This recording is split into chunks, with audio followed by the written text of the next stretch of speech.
Thomas Baudet, Group 5.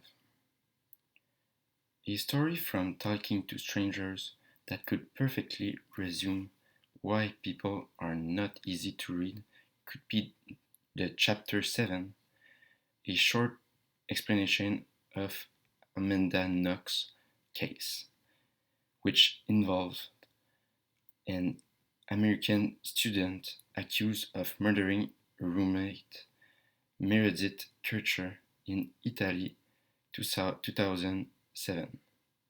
It delves about the reliability of interpreting human behavior because Amanda Knox wasn't the killer in this case. After all, it takes 8 years for Knox to be declared innocent by the Italian Supreme Court. She was first accused because she showed no emotions when she was in front of her roommate's dead body. Gladwell, the author of this book, suggests that looking into another's eyes can lead to a wrong judgment and many mistakes. Personally, I have always been mistaken countless times by doing so during primary school.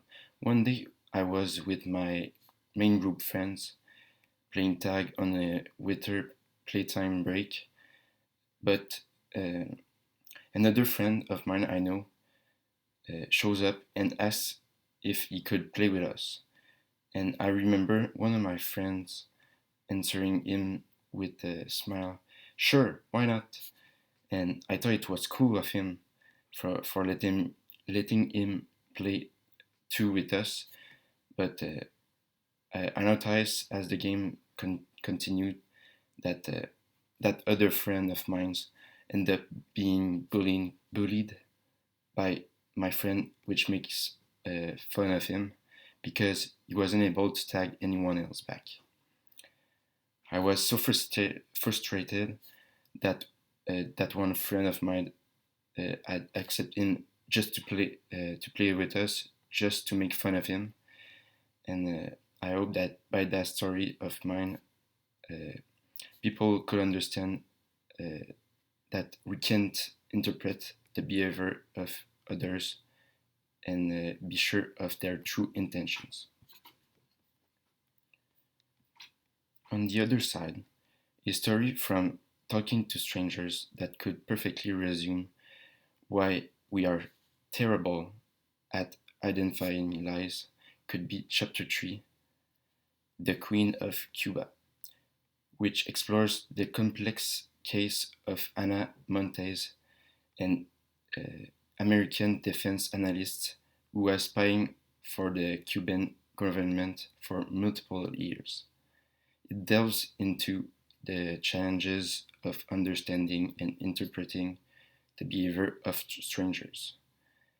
Montes, an unassuming and seemingly loyal uh, employee,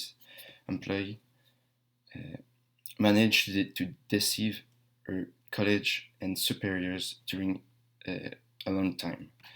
And Gladwell suggests that our default assumptions of truth can lead to misunderstandings and missigns, making it challenging to identify individual with malicious intents. We can understand from this story that believing in people is something that we need to consider before getting trouble, before the trouble awakes from nowhere, where you cannot uh, find it. And I've personally been used countless time at school in projects.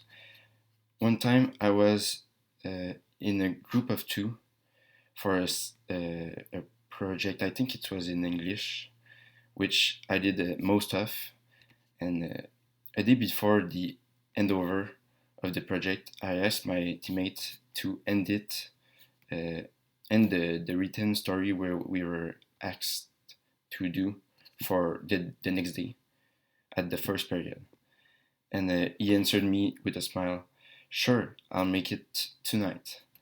So I waited for him to do his part the whole day, and I ended up looking at our project an hour before the end over the next day, and I found out that he hadn't done his part at all. So from that day, I understood how hard it was to detect deception, and hidden motivation of the ones around you. So you can't trust anyone around you.